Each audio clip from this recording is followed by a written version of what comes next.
While millions of Americans are getting crushed by soaring rent, unaffordable grocery prices, and climate-exasperated natural disasters, Donald Trump's top priority this week isn't emergency relief or economic assistance. Nope. It's making sure he has the fanciest plane when he pulls up. When you land and you see Saudi Arabia and you see UAE and you see Qatar and you see all these, and they have these brand new Boeing 747s mostly, and you see ours next to it, this is like a totally different plane. It's much smaller, it's much less impressive as it is. And you know, we're the United States of America. I believe that we should have the most impressive plane. Because when the nation's falling apart, the important thing isn't holding it together, it's stepping off a plane that makes you look like a Saudi arms dealer. And if you think that's the setup for the joke, I promise you, the punchline is the presidency itself. Trump genuinely believes that the greatness of the country rides on his personal vibe, not the economy, not foreign policy, not even keeping the lights on. It's about whether his landing gear looks presidential enough. Trying to compensate for something, are we, Donald? We're now living in a country where the largest investment in infrastructure our sitting president has made is accepting a bribe from a foreign nation. Because when future historians look back at this era, they'll say, sure, democracy died, but my God, look at that tray table craftsmanship. Meanwhile, instead of doing anything remotely useful, Trump's been galloping around the world collecting sword dances, gift jets, and photo ops, like some desperate mall Santa.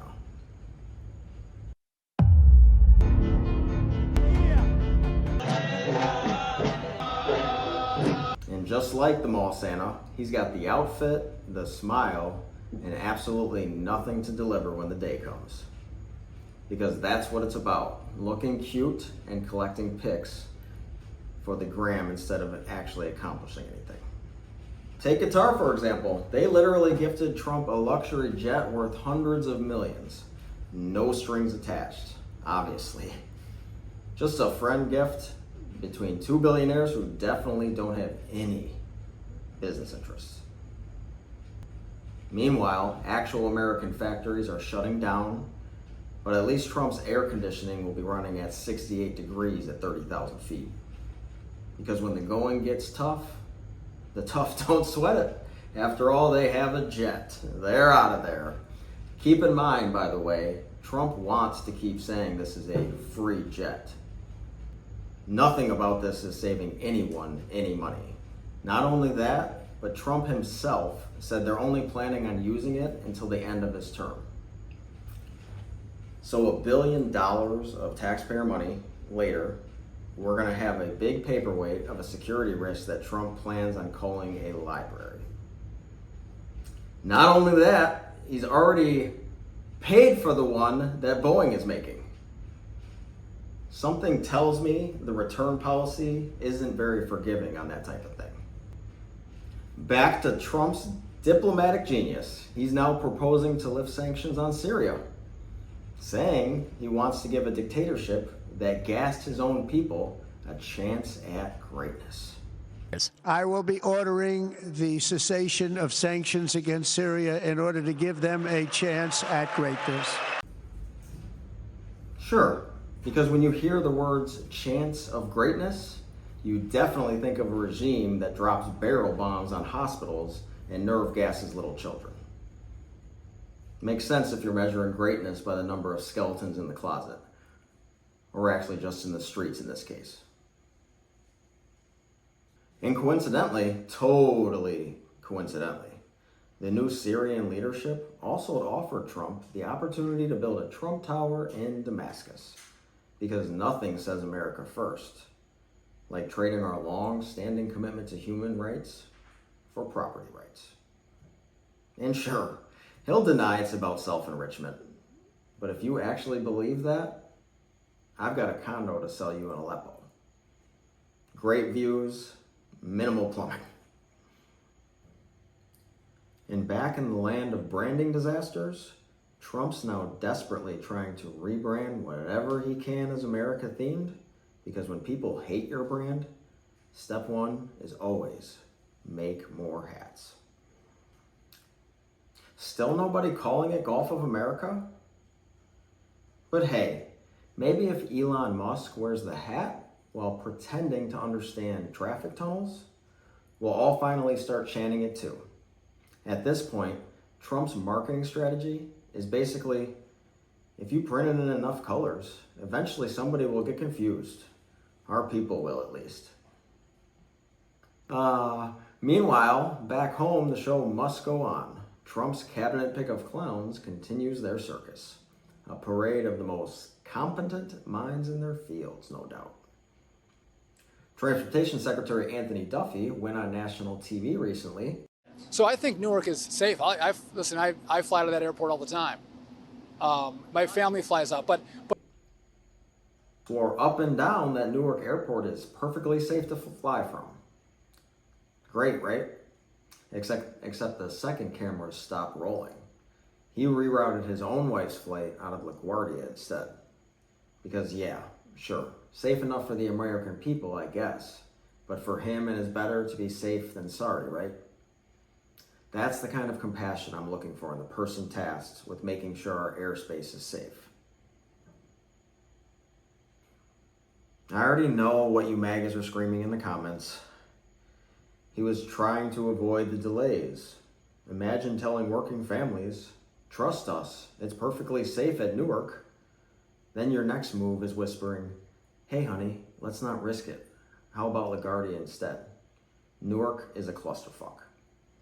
Even if you make it off the runway without another plane crashing into you, your flight will probably be so delayed, you're never gonna make it home in time for the book burning. I don't know about you, but I think if you're the one responsible for the poor safety and efficiency of our air travel, the very least you should have to endure is listen to your wife bitch about how long it took her to get home. It's good.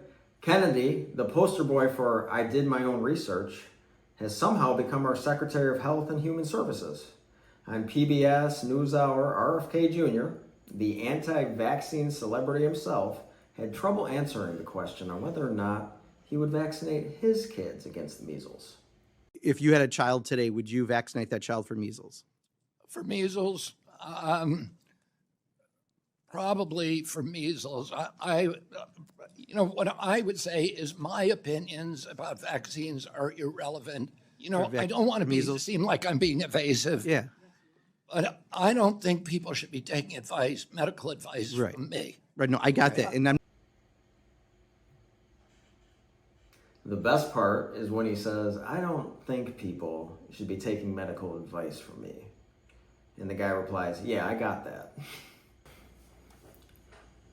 And if you don't take his word for it, over the weekend, RFK Jr. decided it was a good idea to take his grandkids swimming in a Washington creek where swimming is not allowed because it's used for sewer runoff. This wasn't just a little bit dirty, the NYT reported. Rock Creek, which flows through much of northwest Washington, is used to drain excess sewage and stormwater during rainfall. Has widespread fecal contamination and high levels of bacteria, including E.coli.